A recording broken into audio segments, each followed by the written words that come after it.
We'll build this together, any type of weather. Unity is key. Keeping first G-O-D. We will conquer the world. Baby, just you and me. I can vision us now. One big happy family. What's up, y'all? I'm Lonnie Walker.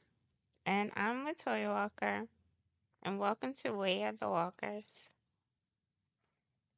All right, so today I already know I'm gonna be emotional, um, but I'm powered through because I feel like it's a very important topic that we're gonna discuss.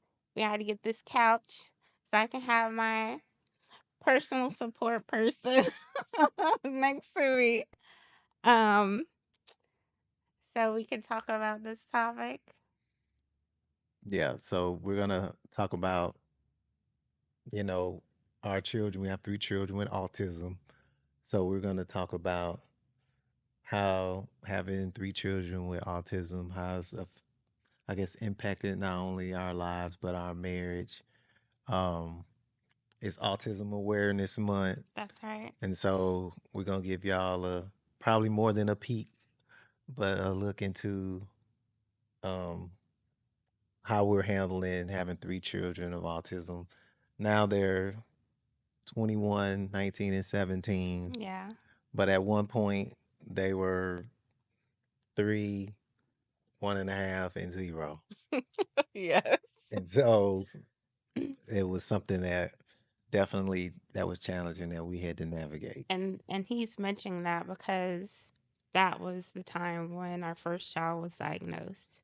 So, um, well, I guess I'll start with I always wanted to be a mom. Like I've always wanted to be a mom. I feel like I've always known I was going to be a wife, and I always knew I was going to be a mother. And so when we got married, we had our honeymoon in Maui. It was our beautiful resort. I just saw that picture a couple of days ago. I was looking through old pictures, and we walk into the room, and after the guy gives us the tour of the room, telling us the different amenities and everything, Lonnie gives him a tip and close the door, and I jump up on the bed and I say, "Okay, babe, I'm ready for you to get me pregnant." And he was like, "Whoa, whoa, whoa, whoa." No, I'm ready to practice that, but we got a bunch of new marriage, new house note, new car note, Yes. so we don't need to add another bill to that. And he was really smart and um, wanting to wait and giving us our time to just learn each other as a married couple. We've been together for a while, but living together, we never lived together before. We never had to pay bills together before. Navigate him working and me working and all of that. So it was wise for him to, kind of like put the brakes on me and say, "Listen, girl, not yet." Not just that, we really hadn't lived with another mate We hadn't at at all. all. No. So you came straight from home. Other than when I was in college, I Yeah. never lived on my own either. So, but well, we knew what those bills were going to be and they were coming. And so if I would have probably should have waited a little bit longer, but we waited a couple years. Yeah. We waited 2 years, and I can remember having like getting emotional when I saw a mother with her child. I can remember I used to work at a retail store while I was in college, and I would see mothers come in with their children because I worked at a children's shoe store, and I would get so emotional because I would think, "Oh my gosh, I can't wait till I'm a mom. I can't wait till I'm a mom." And so then when we got married, oh, that drive got even more prevalent, and I was like, "Listen, it's time." And so when he told me 2 years, wait, let's wait 2 years. I thought, okay, okay, okay. And so when that 2 year mark came around, I didn't say anything, but I was definitely like, okay, when we gonna get this popping? I was mathing it out. So I waited about a year and a half and then I started trying. Um, and then it happened. It happened pretty quick. I think it was It like two did. months. It did happen really quickly. I remember um feeling off and weird and just like I didn't think we could get pregnant because he was kind of sneaking it in like Whoa, whoa, whoa, whoa, whoa. not sneaking it in but making me feel like he was protecting himself, right? No, I won't. We need to be clear because I don't want them to feel like I was telling you I was using protection, but I wasn't. What was happening was we were very responsible Mhm. for the first year and a half. And I think one of the things that you said, you may not even remember this, you were like, maybe I just felt like sometimes maybe you were getting caught up in it and you were just like, Yes, forget it. And yes. it wasn't that. I was intentional, like, okay, it's been a year and a half. About a year and a half. If I get her pregnant now, then it'll be 2 years and we'll have the child. And so I just started. So I just started not using protection, and she wasn't asking me. That's what And happened. I wasn't, yeah, I just thought I was like, oh, he's just so into it or whatever. And so I remember being at work and feeling weird and going to the store and getting a test. And he was out of town. He traveled a lot for his job. And so I went to the restroom at my job and I took the test and it came out positive, and I couldn't believe it. I was so excited. I was like, "Oh my gosh!" I'm like, "Man, you should have waited till you got home," but I just couldn't wait. I just couldn't wait, and he wasn't home anyway, so it wasn't like he was gonna be there. And I was say, "Okay, babe, we'll take this test, and then we'll sit there and watch it together or whatever." Right. So, um, I took the test and I went into the break room and I called him immediately and I was like, babe, guess what? And so I told him and we were both excited and um my pregnancy was rough for the first couple of months. I couldn't keep anything down. I was so nauseous. Um it was just a feeling that I had never felt before. It was just weird. So um I didn't enjoy pregnancy because I'm pretty independent and he's such a protector. So I'm trying to do this, sit down, try to do that, baby, I'll get it. And I couldn't enjoy it. I couldn't rest in him waiting on me hand and foot when he was at home because when he wasn't, I had to take care of myself. And so, but it was when I look back at it, it was so sweet how attentive he was. He still is very attentive to me. And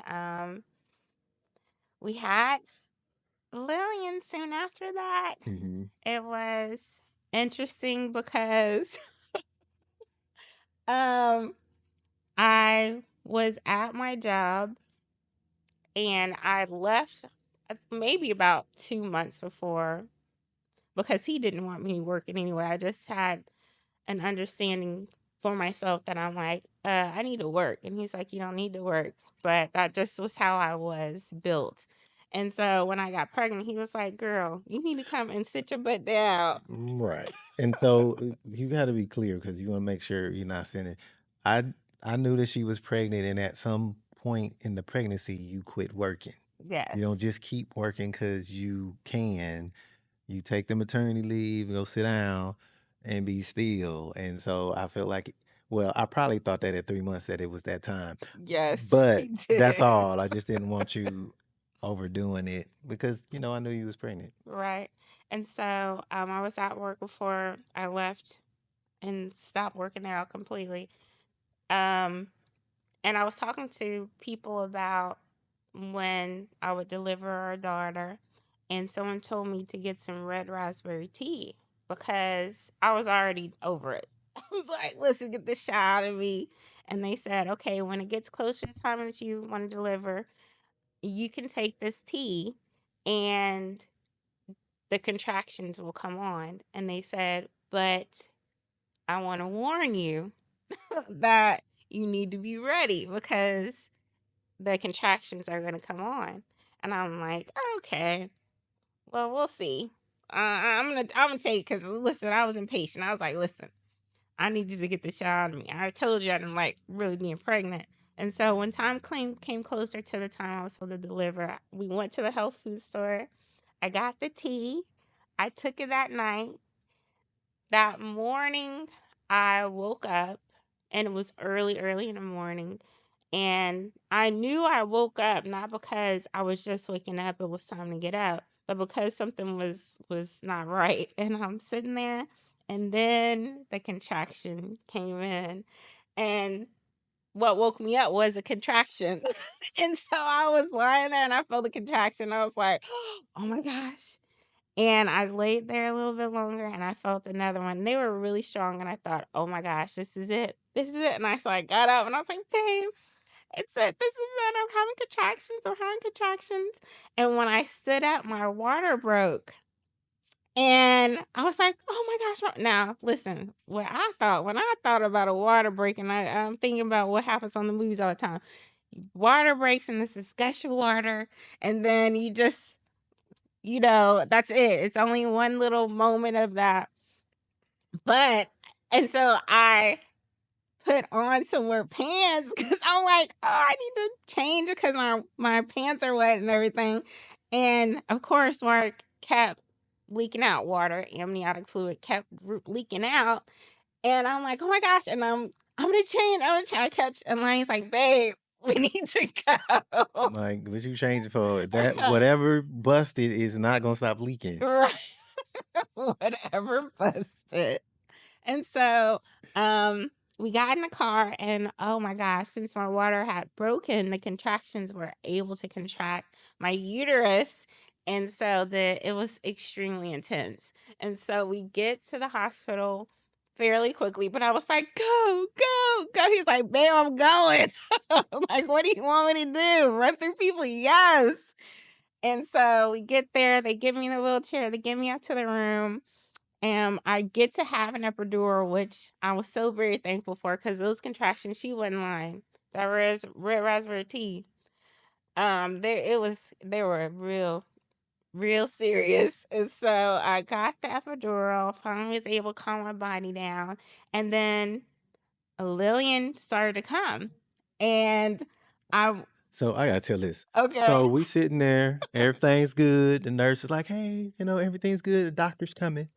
And so at her feet, kind of looking at her back and forth, and then all of a sudden, I started seeing the top of the head, and I'm like, nurse, the baby's coming," and she was like, "Oh," so she goes to Latoya. It's like, "Hey, quit pushing. The doctor's coming," and Latoya's like, "I'm not I'm not pushing," pushing. and then this baby is just Lillian is just she sliding is on coming about. on up out of there. And she said, stop pushing. I said, I'm not pushing. I'm not She pushing. was ready. She was ready. And she just basically was sliding out. The doctor came And in caught her and caught with Lillian one hand, sliding out.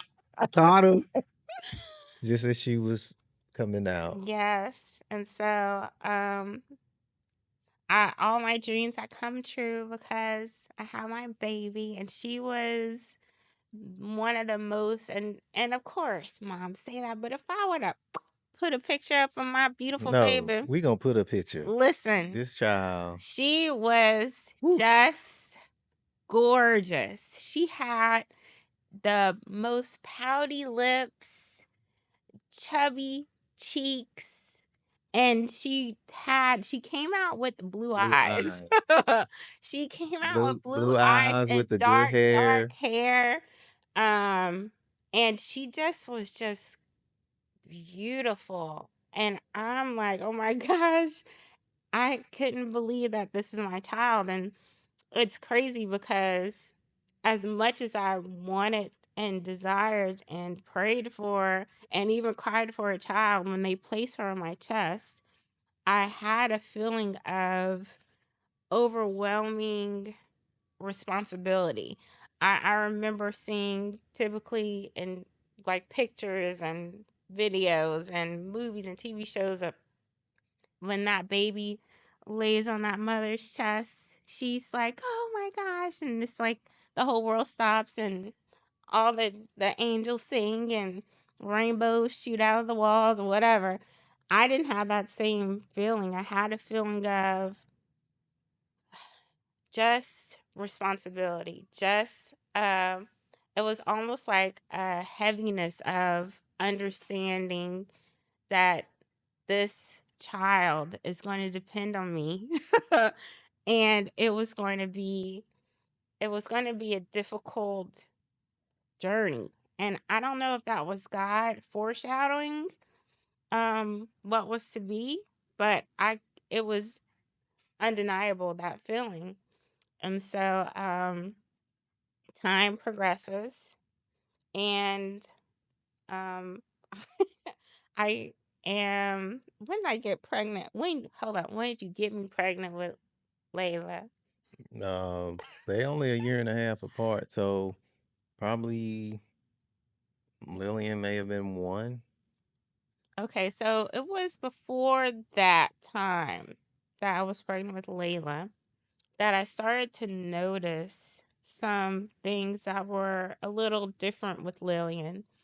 And so before I started college, right out of high school, I worked at a daycare center, and I I was around kids and saw how they were developed. And even in high school, I took, I forgot what the program was, where I was able to work in the school at a daycare that was at the school, because I always felt like I was called to nurture children, be around children, love on kids or whatever.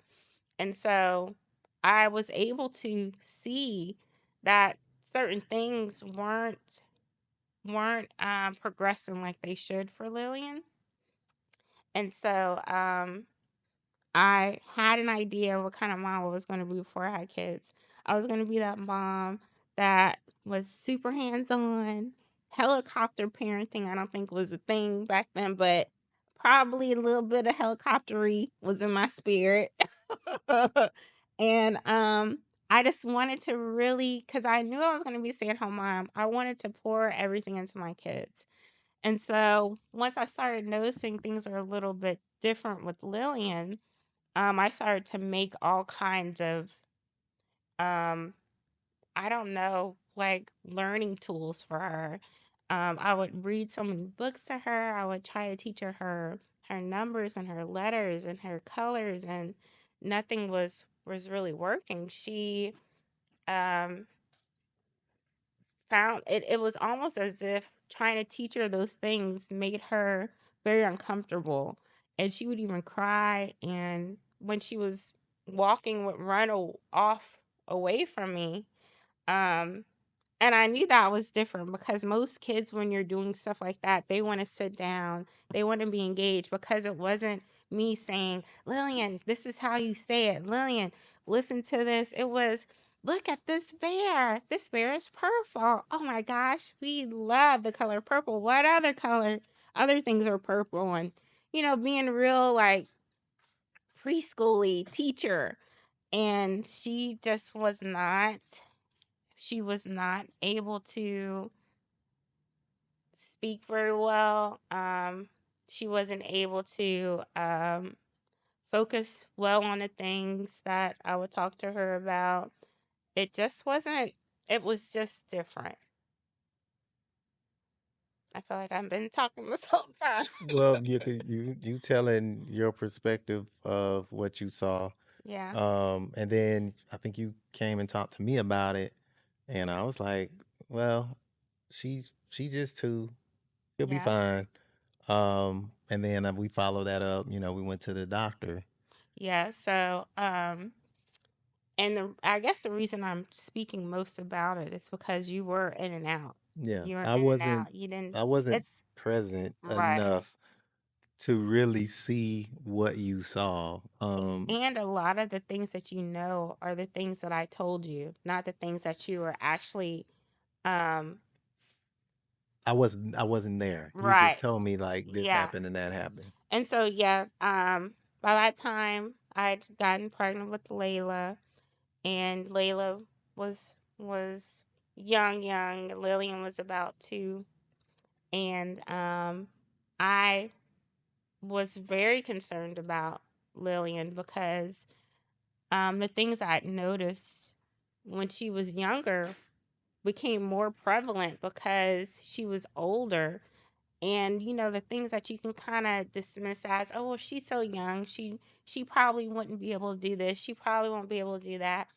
When she got older, or certain things that I was very sure that she should have been able to do, and she was not able to do them. And so I told Lonnie about it, and I followed up by going to her pediatrician, and I expressed to her my concerns. And pretty much what happened was she kind of patted me on my head and said, well, you're a new mom. All children develop differently. And in my mind, I'm thinking, yes, I do understand all children develop differently. However, this is something else. Um, she left it at that. She didn't give me any um, referral or any real credence on my concerns. And I just went home and I decided that I was just going to do whatever I could to help my child. And so, fast forward a couple months, this one But gets me pregnant again. No. oh, whoa. So you can't just say that. We were done. We had two True. children Okay, tell the truth, babe. and we were done. We were done. And I was on my way because, like we told before, I travel out of town, and I was like, "Hey, we're going to San Antonio, do this the catastrophe, hailstorm. When I come back, I'm gonna get a vasectomy Right. because we're done, right?"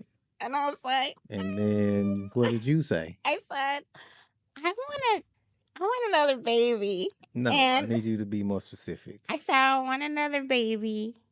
I think I said, no, we're gonna have a baby and it's gonna be a boy. And you're like, what? Well, that ain't how she said. I want to have a boy. That is what she said. She said, "I want to have another child, And and it's I want to gonna be be a a boy. boy." Yeah.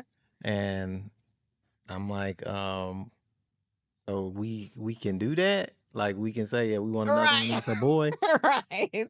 And then I think we had a little discussion about, okay, so if it's a girl, like then we're done. And you were like, yeah, but it's gonna be a boy. Yeah, I'm like, it's gonna be a boy. It's gonna be my son. I So already know. so that one you brought up on yourself. Yes, that's true. And we got pregnant quickly.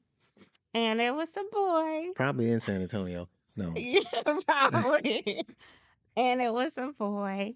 And so, by that time, Lillian was about, Let's say 3.5, probably 3. yeah, Layla's probably knocking on 3. 2, and LJ's months old. Yeah, she's about 3.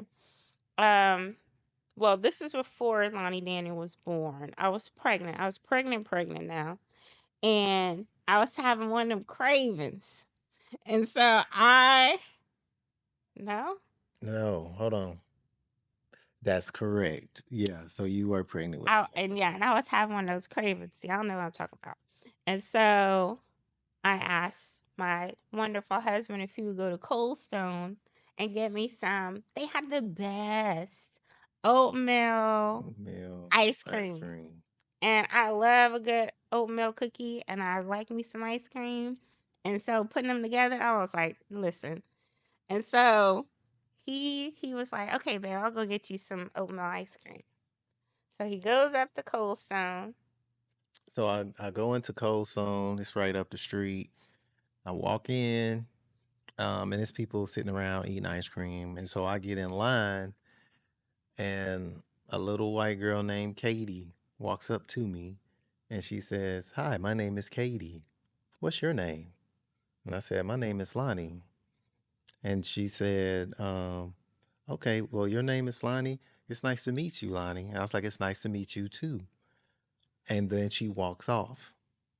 And so I'm standing in line and I'm realizing, oh, and then she said, "My name is Katie. I'm 2 years old." And so I'm realizing I had a real conversation with this 2-year-old little girl. and we have a 3-year-old at home, and I could not have that conversation with her. So I'm standing in line and, getting the oatmeal ice cream. And on the way back, I'm just thinking, you just had a real conversation with a 2-year-old, your daughter's 3. And if you ask her a question, she probably just run off. Right. So I come home and I go to Latoya and I'm like, hey, something's wrong. And she's like, what you mean? I was like, I just went to the store. I talked to a little girl named Katie. And we had a conversation, and we can't do that with Lillian, and she's 3.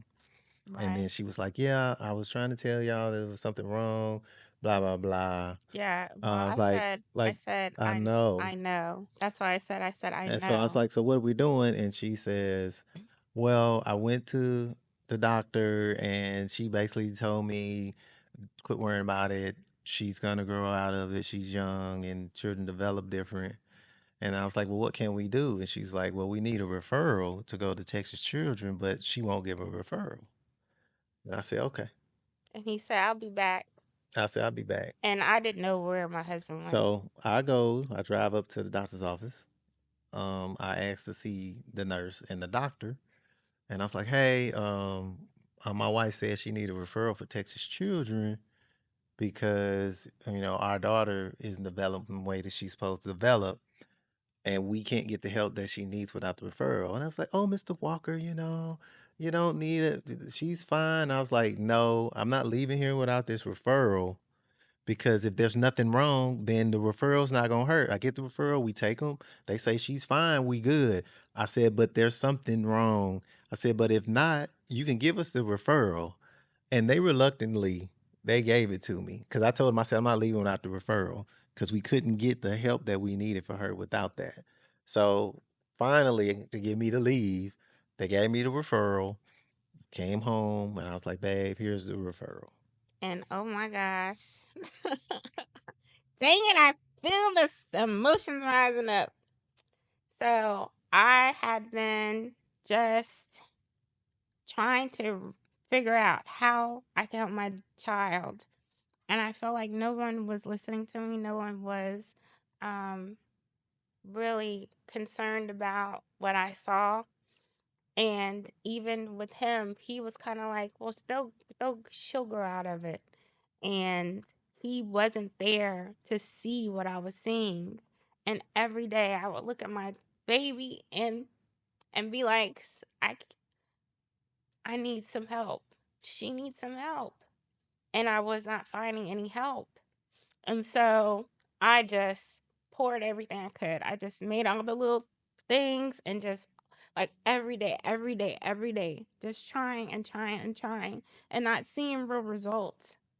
And so when he came home and he said, I just spoke to his face was just in shock because we did not have that same rapport with our daughter.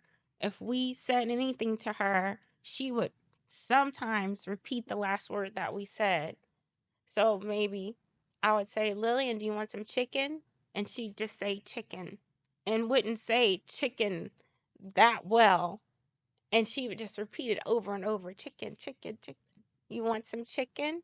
Chicken, chicken, chicken, chicken. And she's 3. And so when he came home, his eyes were just so big and he had a level of concern that I was like, oh, he finally gets it. He's finally getting it. And when he came back with that referral, oh my gosh, I'm like, it was, I just started to cry. And I was just so thankful because I didn't know where I was going to get the help. I know. And so we got the referral and we were actually able to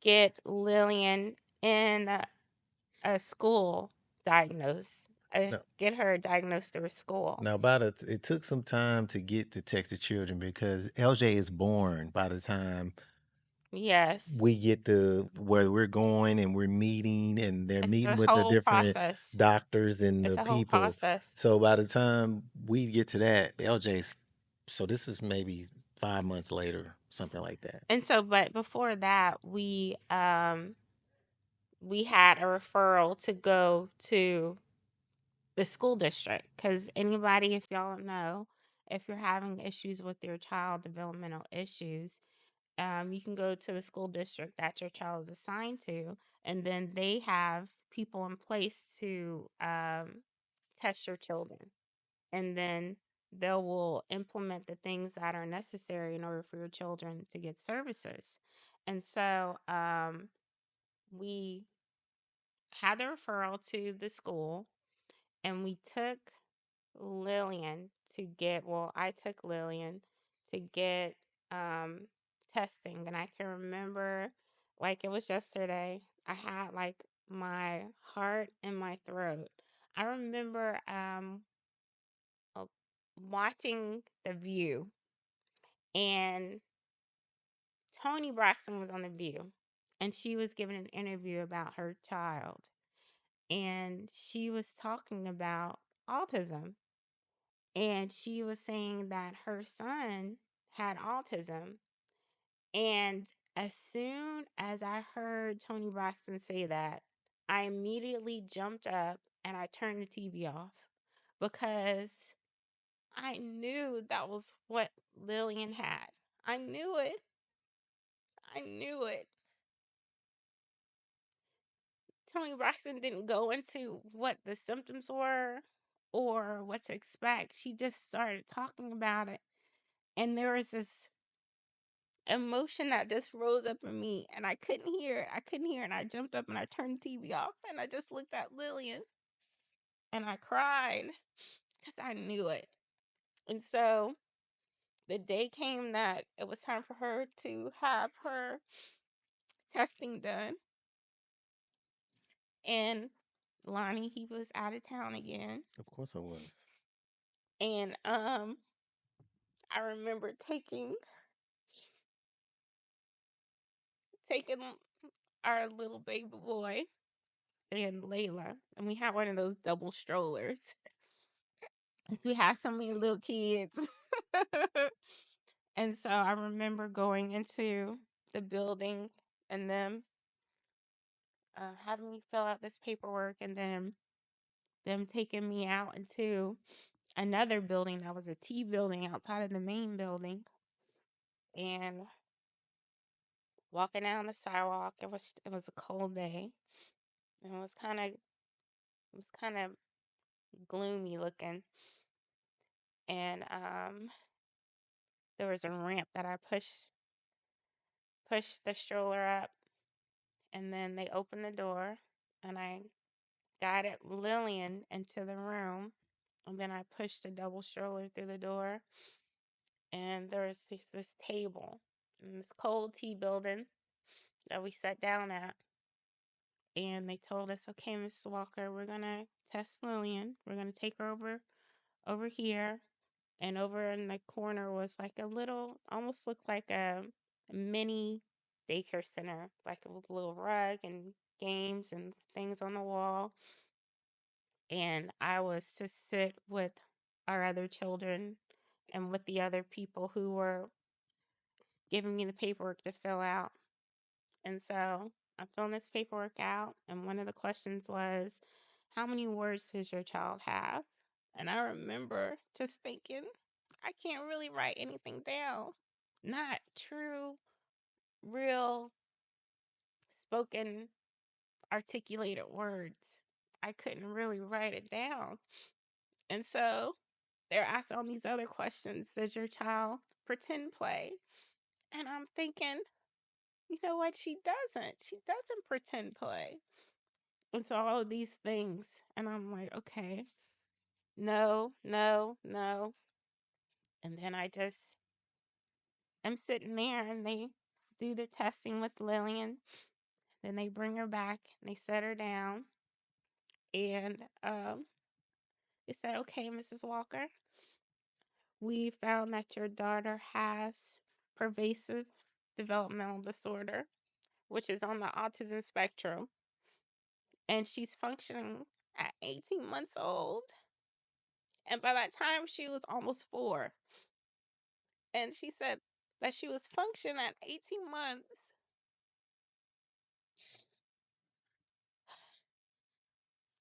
And I sat there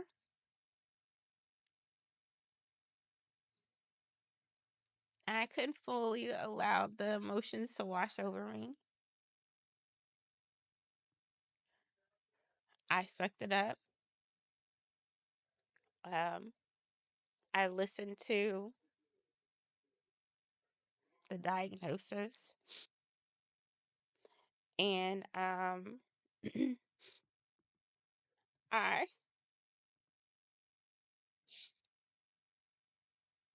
I started to feel a sense of absolute dread because Layla had been displaying the same symptoms. And so I was like, I think Layla has autism too.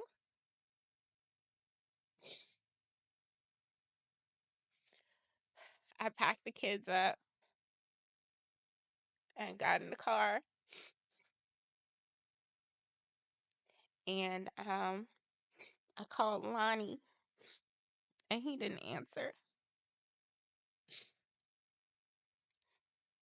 And then I called my mom and then she didn't answer.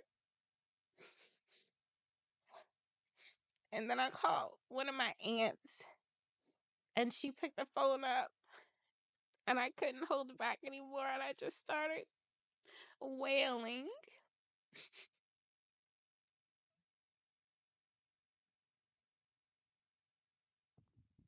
And I said, you just want better for your kids. You want better for your kids.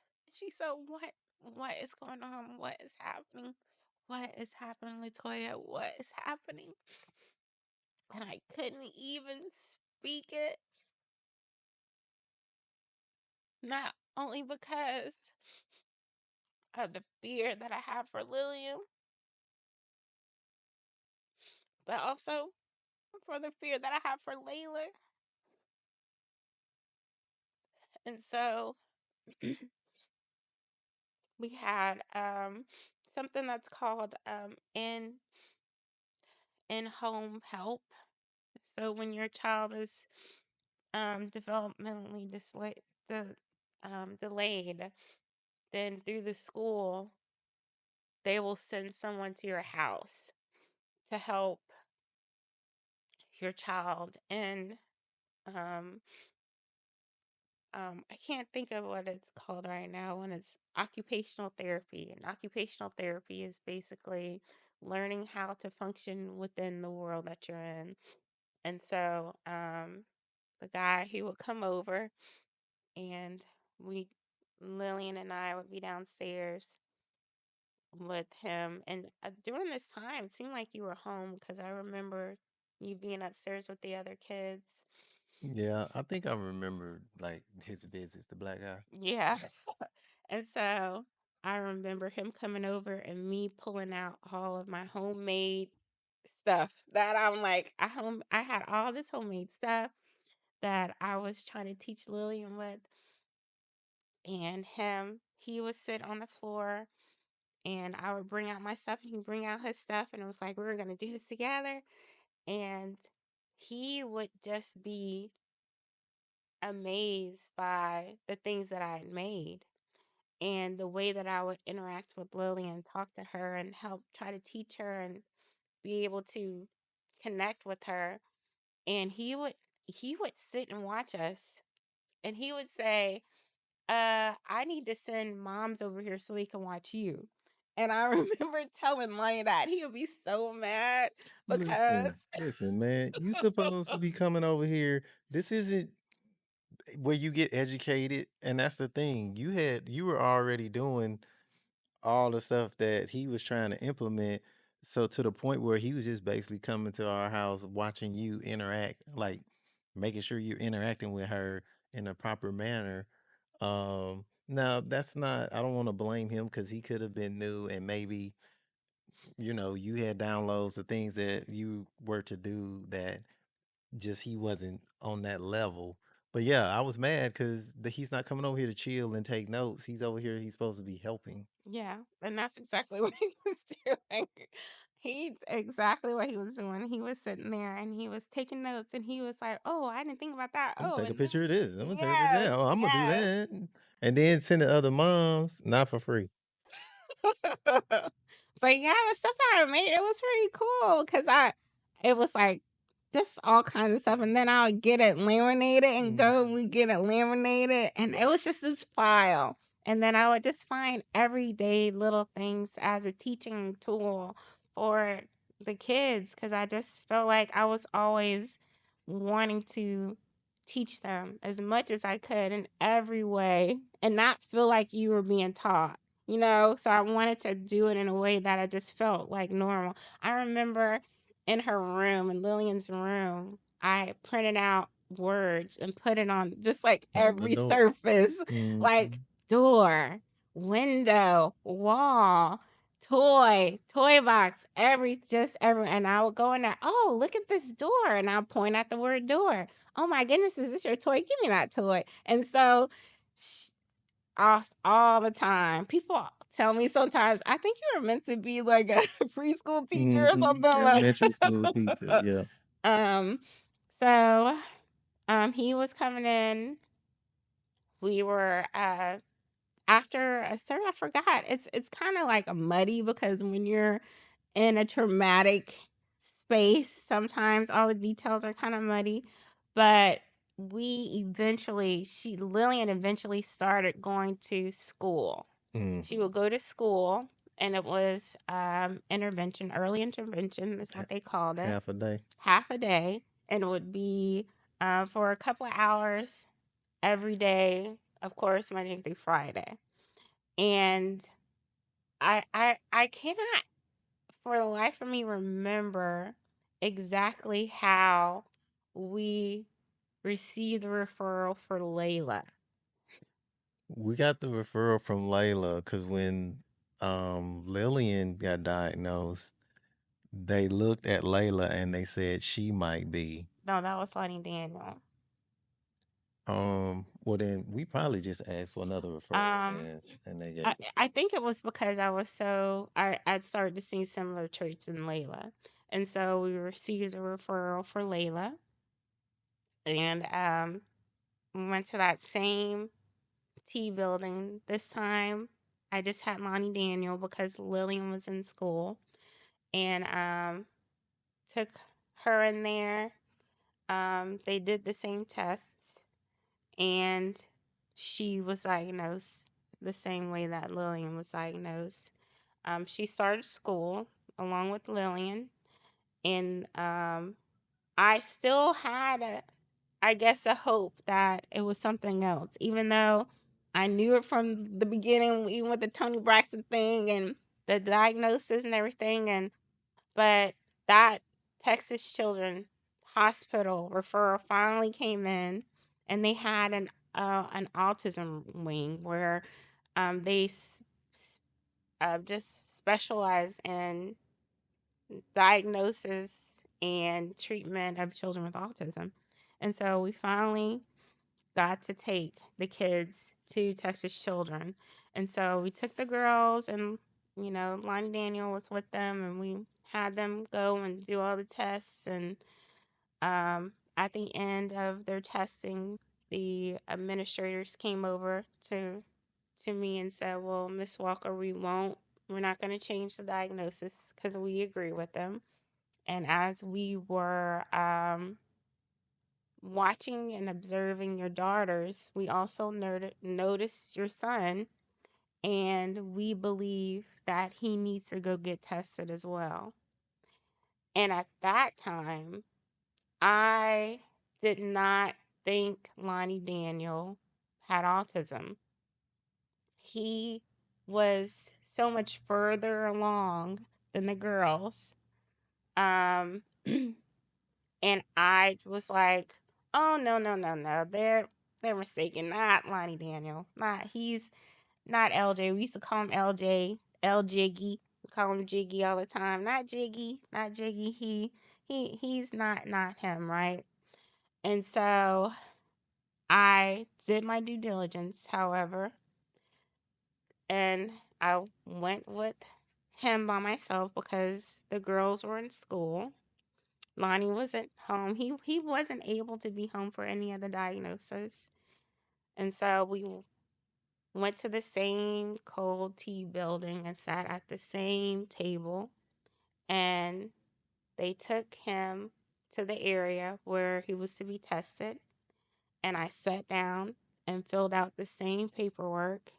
And the question that had, how many words does your child have? And I was like, oh, and I was like, he has this word and this word and this word and this word. And I was just filling out. I thought, I'm like, oh, it's gonna not Lonnie Daniel, not him. He's gonna be okay. He's gonna be fine. And so I could hear him in the background in the corner playing, and I'm filling this stuff out. And I'm like, yeah, that not him, not him. And so I'm at the table waiting for the test to be over. The administrator came over and sat down in front of me and said, ah,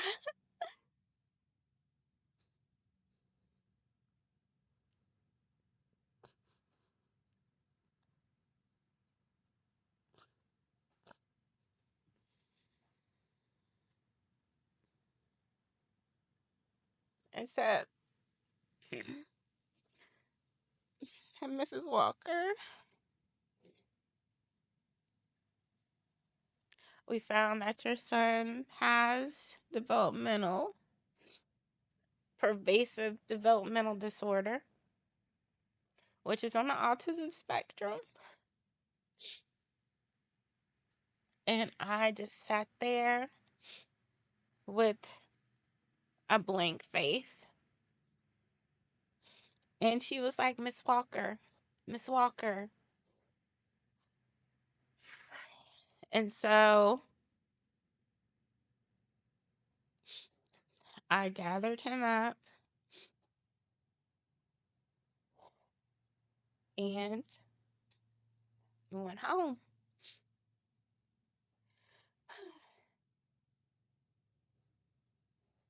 I did not know. I was like, I don't think it really sunk in because I had the hope that he wouldn't have to deal with it. I had prayed and prayed about it. And and so I did what I do, which is I sucked it up. I the same tactics, the same teachings, the same tools that I used with Lillian and Layla, I had already been using with Lonnie Daniel because he would be right there alongside. And he probably got more words and had more ability because he started at such a young age sitting next to his sisters. Um, he started school as well. So all three of our children were going to half day classes for early intervention. Um, and I was just, it was like I was, from a young age, I learned how to just push and to persevere and just to get it done. I couldn't allow my emotions to overcome me. And that's something I learned at a young age. I had a very dysfunctional childhood. And so I implemented that with our kids because I felt like if I allowed myself to really sit in the pain of it, then I wouldn't be able to get back up. and they needed me because he wasn't there. He was gone. He had to work, he had to provide for us. And so I just kept running through walls. I just kept running through. I put my head down. I kept going. And so it came to the point to where, like, you didn't even have to scratch the surface. I was so raw. Like, underneath, I was so raw. But I didn't know anything else but to work and to go and to be what I could be for them. And we had the fortune of having a teacher.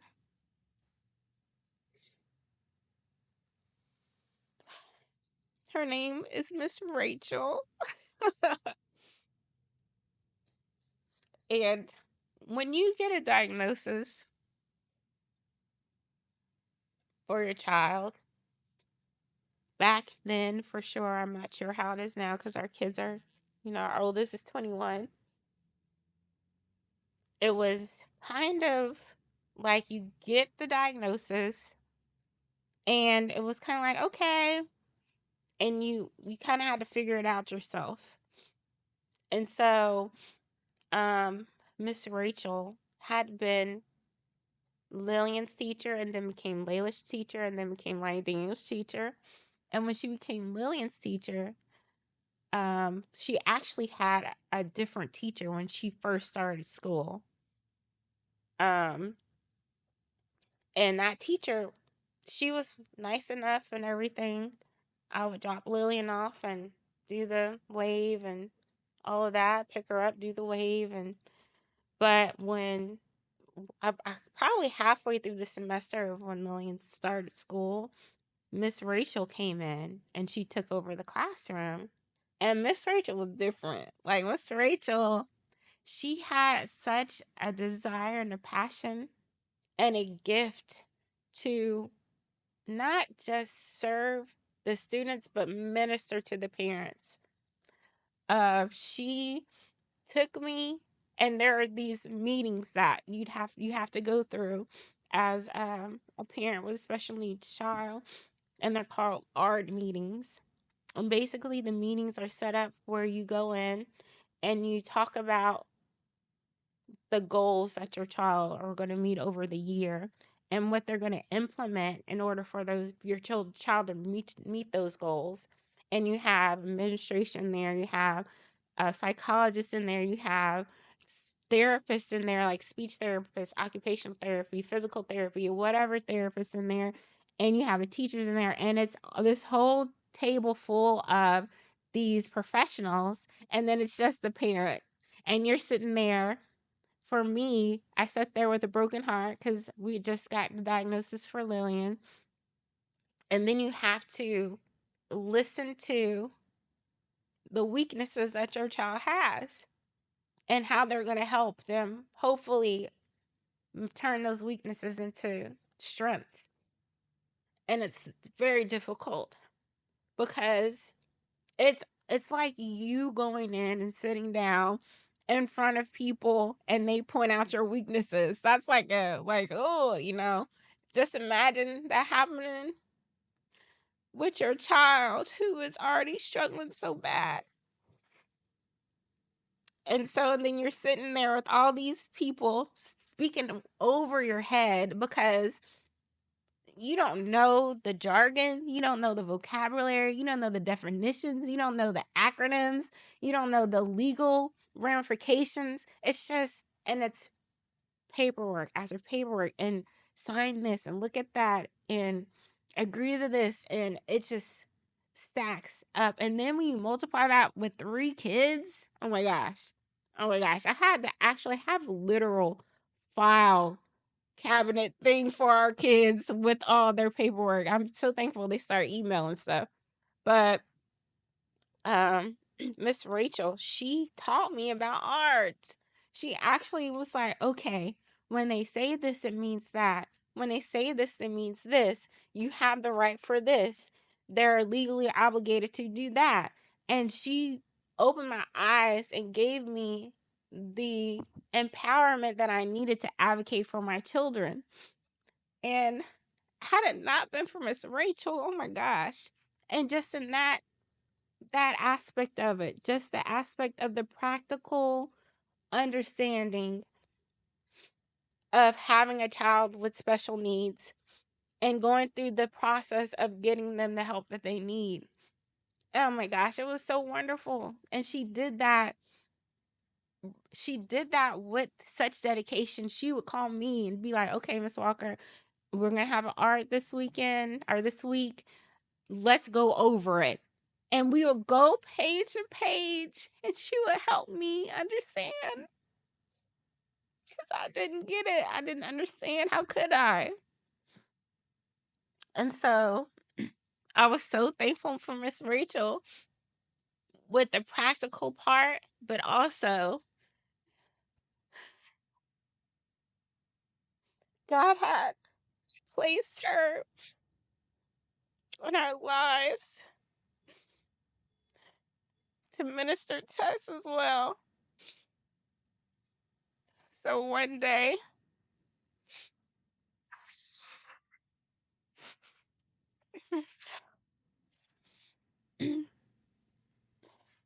one day it was one of those days where you're only human and you can only handle so much. I was always concerned and worried about my babies. I would pray about it and I would give it to God, but you know how we pray about stuff and we give it to God and we take it back and we want to do whatever we can do to control the situation to help God out. And so I was in that cycle of believing in Him and trusting in Him to cover them, protect them, have the understanding that they were brought into this world with a purpose and a destiny, and they will have a fulfilled life. And on the other side of Latoya, you need to do this and you need to do that, and you're not going to be enough. You're not going to be enough. You're not going to be enough. And so one day, I went to go pick up the girls and drop Lonnie Daniel off.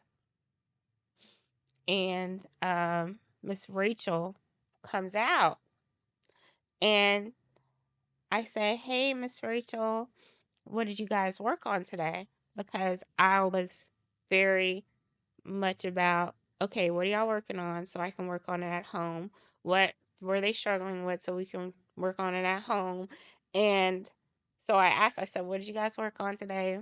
And she said, "Oh, we worked on blah, blah, blah." And she's talking, but I'm not hearing anything. I'm just like, I don't know what it was. And then all of a sudden, a lump formed in my throat. And I start crying. I just started crying so hard. And she came over to me and she said, "Miss Walker, your children are going to be okay." And I didn't even say, "I'm going through it. This is so much. I don't know if I'm enough." I didn't say any of those things. She just came over to me. She knew. She said, "Your kids are going to be okay."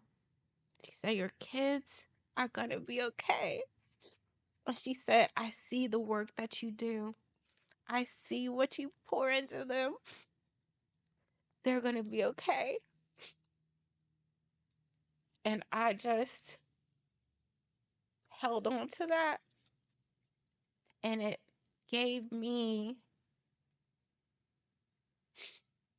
the strength that I needed to continue to put one foot in front of the other.